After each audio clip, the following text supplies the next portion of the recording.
I'm Craig Kenneth, a relationship coach and a psychotherapist. Every relationship is different and every breakup is different. Work with me and you'll get professional help on your situation. And if you're in no contact, focused on personal growth, my workbook series, The Knowledge, will help you make changes like you've never made before. Available now at AskCraig.net.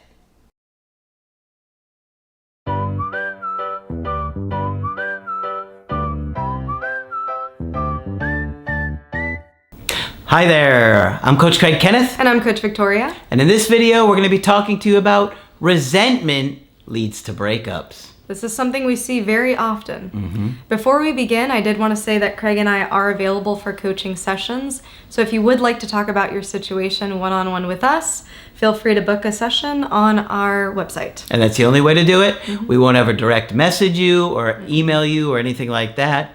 I know there's a lot of scammers out there, so you got to be careful, only through the website. And it's the only place to get the workbooks or do the creative healing course as well. So sometimes people ask. All right, so we see a lot of breakups when resentment is going on. And resentment could be something as small as, you know, when you first started dating, you did something. And even if you weren't maybe necessarily committed yet, but they felt committed and they were hurt by it. They find out they're hurt by it and they could be resentful for it for years. When things happen in a relationship, a lot of times, you know, it doesn't come up or doesn't get talked about, but it secretly bothers that person for a long time and it eats them up. It builds, you know, up inside of them. And then it comes out in big fights and arguments. Resentment is like a dormant anger. It's comparable to a bitterness. It's something to where something you thought was unjust happened, where you were mistreated in some way from your point of view, and it built up over time. It can also be sometimes when you're making sacrifices for your partner that you might not fully want to do, or you might not be fully in, and then later you realize you hadn't spoken up for yourself as much as you had wanted to. So resentment can show up in a lot of different ways. It can cause you to be irritable towards your partner. It can cause you to see your partner as less, treat them as less sometimes. And it can cause a whole bunch of other nasty things to happen in a relationship. Yeah, absolutely. Yeah. So in this video, we're going to talk about different ways that resentment can build in a relationship and also some ways to manage resentment when it comes up. So how does resentment build up, right? You got to be aware of these things.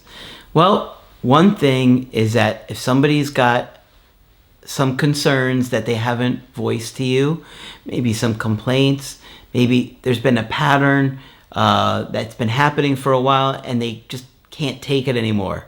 And, you know, it could be something simple like your partner always asks you to do one particular thing and you don't think it's that important, so you don't do it. So it really hurts them and really builds up.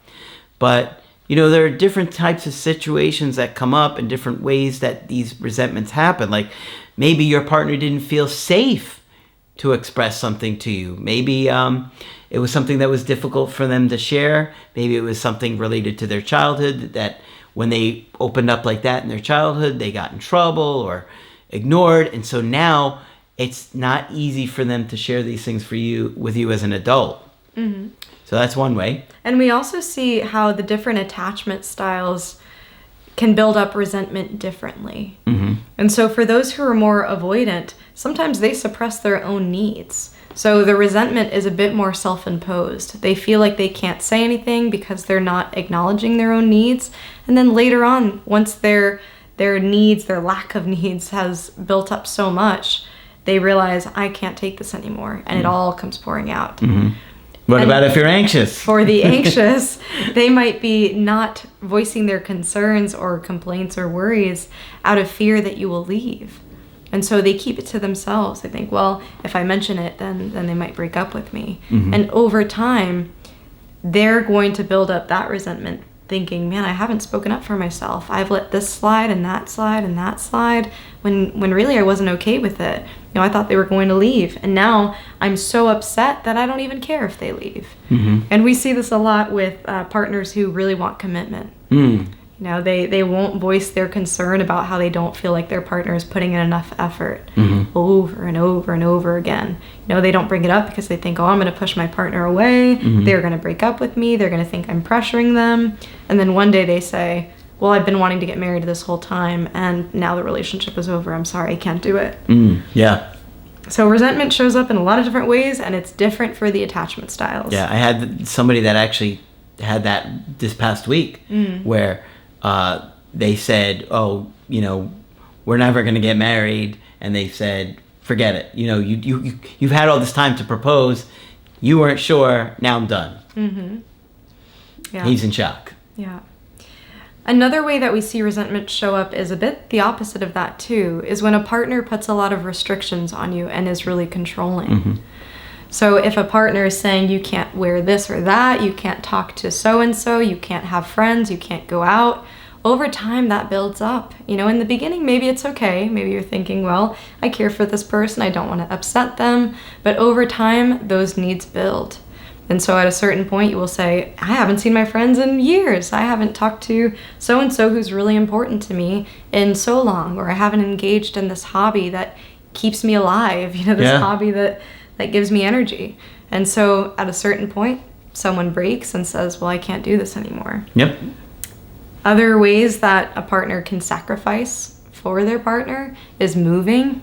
We see people move to a different state, to a different country, to a different city for their partner, then later realizing, man, I gave up everything for this. And maybe they don't feel appreciated. Maybe that resentment builds up that way. I also saw that this week, where one wanted to live in this particular country, the other didn't. They were together for years, and it led to a breakup, just simply because they couldn't figure out where they were going to go.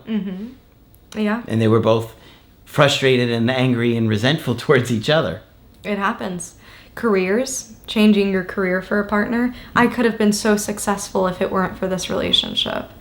You know, that's something that I hear too. Major life changes. Maybe it's having kids. Maybe it's not having kids. You know, another one that I hear commonly is a woman deciding to not have children because their partner isn't ready. And then they get to an age to now, you know, it's a risk to have children. Yeah. And so then they build up so much resentment toward their partner. I've wanted a child for so long and I haven't been able to do that. So now, I'm in a different place in life because of what I've sacrificed. And also a partner hurting you and then you're choosing to forgive. So in a situation with infidelity, for example, you know, a partner is unfaithful, you say, well, you know what, this instance happened, I think I can move past it and continue this relationship. But then later on, it starts to creep up. You know, you've forgiven it, but there's still a part of you that can't let go, that you're resentful about that. You know, I forgave you even when you cheated on me, therefore you should X, Y, Z. So those are some other ways that resentment can build up. Yep. Now, resentment can also lead to issues like communication struggles, right? Like, you've been holding something in for a while, and then it gets too much, and you kind of like snap, right? And you say something like, well, you always do this. You never do that. You know, maybe they're saying they're frustrated with something you're doing, and you're so upset because you've been holding in what they, you know, resentful about them, that when they dare have a complaint about you, well, you always do that. Right, or after everything I've done for you. That's a big one. Another thing that people struggle with is if they've been resentful and things are bothering them, they might not want to make compromises in the future. When things come up that maybe they sacrificed before, now they don't want to do it again. Right? So they're so frustrated by what's been happening in the dynamic, they don't feel like, oh, I'm going to change or do that different for you because I've had to sacrifice so much previously. Yeah, and we see this in breakups a lot because now you're seeing your partner change after resentment has hit them. Now you're seeing that they aren't as willing to do, you know, what you want, or they aren't as willing to work with you. And that can be a big challenge. That can be a really big challenge. And also how you see your partner. Resentment can cause us to see our partner as the villain rather than another team player or rather than our friend. Yeah. That's what resentment does to us. It builds up, and then we start to blame and finger point, and it can really turn a relationship in the wrong direction. Yeah. It's tough when you feel like the person that you're with isn't putting your interest at heart, or that they're wanting to see you happy. Mm-hmm. So maybe you're like, oh, I like to go bowling once a week. And you have a partner that gets angry and agitated every time you want to go bowling, and it slowly bothers you. It's like, I can't even go bowling once a week. Mm-hmm. You know what I mean? Yeah. It builds up. It does, yeah. And then you start to see your partner as that's the person that's preventing me from bowling. Yeah. My bowling nemesis. You start telling your bowling team about your bowling nemesis that is your partner. And then now the whole team is on it. Mm-hmm. The team is like, their partner doesn't want them bowling. It happens. Then you have a whole bowling community against you. Everybody's against you. Secretly. There's a bowler's Facebook group against this person's partner. Secretly sabotaging things. Yeah. It's true. No, it is true. Well, I had a call this week that the guy this woman was in the military, and the guy didn't want to go to any of the military functions and none of the things that she was involved with. And so all of the friends were getting fed up with him and like, well, you need somebody who's going to be supportive and encouraging you and going to these things. Oh my gosh. Yeah, and he feels awful because he's like, it's true. I was really neglectful. He's going to have the whole Marines against him. It's not a good position to be in. Storming the beach in Normandy. It's not going to be a good position. All right, so how do we work through these feelings of resentment? Because it can kind of feel like a really annoying fly that won't leave your house. No matter how many windows. Coach Fly. It might be. No matter how many windows or doors you open, this fly can't seem to get out. Who's gonna remember Coach Fly? I remember Coach Fly. A Coach Fly reference. That was one time we were filming, and there was a little fly that wouldn't leave the camera. Kept flying around. Margaret was here. Yeah. Coach Fly. Yeah. In fact, somebody created a fake Instagram for Coach Fly one time. Yes. Oh my gosh. Coach Fly had his own Instagram page. Wow. Well, it would be a Coach Fly situation. And so how do we start to let go of this resentment and move past it, move through it? Very first thing is to be as specific as possible. Sometimes when we are dealing with resentment, we just have this overarching anger toward our partner, but if we're able to break it down to what exactly were the hurts, and the hurts might be so extensive that it's hard to even write a list. If you're starting to think, what are the major times where my trust was affected? Mm-hmm. What were the major times where I felt like things were unfair or I didn't speak up for myself when I could?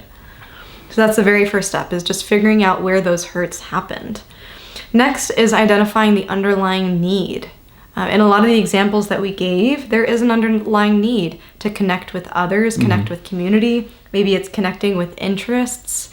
Maybe it's being able to express yourself in a certain way that you want. So thinking about how the resentment was built and the need underlying it and how to satisfy that need. Mm-hmm. Next is also thinking about how that need has gone unmet. Even in the example of infidelity, the need was trust. You needed to trust your partner, but that was broken. How can that need now be met? And how was it unmet? Mm-hmm. It probably was unmet by your partner not hearing you or not fully seeing your hurt. Now, and how can it be met now? What are the things or requests that you could make to your partner now? And also thinking about how to address the issues without blame. And that's nearly impossible. It's so hard. It's so hard. And you always. You never. Tough. It's tough. Because you really have to focus on how things affected you. You have to not assume things about your partner. You have to be willing to listen. And you have to be willing to also be direct. And a lot of those things can clash with each other. So it takes communication skills. And, we're huge proponents of therapy for those reasons. Yep. Because when you're hurting, especially if it's something that hurt you in the past, it's really going to impact you again in the present. Mm-hmm. You have to take ownership of your decisions, and that's not easy to do. A lot of times people don't want to take ownership of their decisions. Mm-hmm. They just want to put the blame on other people. But you have to take a real look at how you played a part in the entire relationship and the decisions that you made and how it impacted the relationship and the other person. Not easy to do. Sometimes you have to set new boundaries, okay? And you have to be able to think about, okay, how is this affecting me? How is this specific behavior impacting me and this connection, this relationship? Because if you don't, and you don't express it, then the resentment is just going to build up inside again. And that's just going to lead to more problems. So you have to be brave enough to express what you can handle, can't handle, and do it in a way that isn't going to make your partner feel like pushed into something. Exactly. It's not easy to do that. It's not easy. And the last and biggest one is social support. Community is so important. You know, and sometimes our community can give us that boldness, can give us the courage to talk to our partner about some of these things. That bowling team. That bowling team. The bowling team is going to get you to stand up for yourself, hopefully. And the Marines. Yeah, the Marines too. And so, yeah. And Coach Fly. And Coach Fly. He's always going to stand up. So that community and that social support is super, super important. And also just having trusted people that you can vent to, okay? And I say this with caution because I know a lot of people will go to their friends and badmouth their partner. It's not a good look. It's not healthy for the relationship. But having people that you can trust, that you can vent to, that you can bounce ideas off of, this is something that is healthy and productive. Absolutely. All right. So hopefully this has been helpful to you. And of course, if you want to get our help personally, you can do that on my website, askcraig.net. I do email coaching and I do Skype. Coach Victoria is also available for Skype coaching. I'm here whenever you'd like to chat. Just click on her name on the top of the website to schedule with her. But that's it for this video. I'm Coach Craig Kenneth. And I'm Coach Victoria. And we will talk with you soon.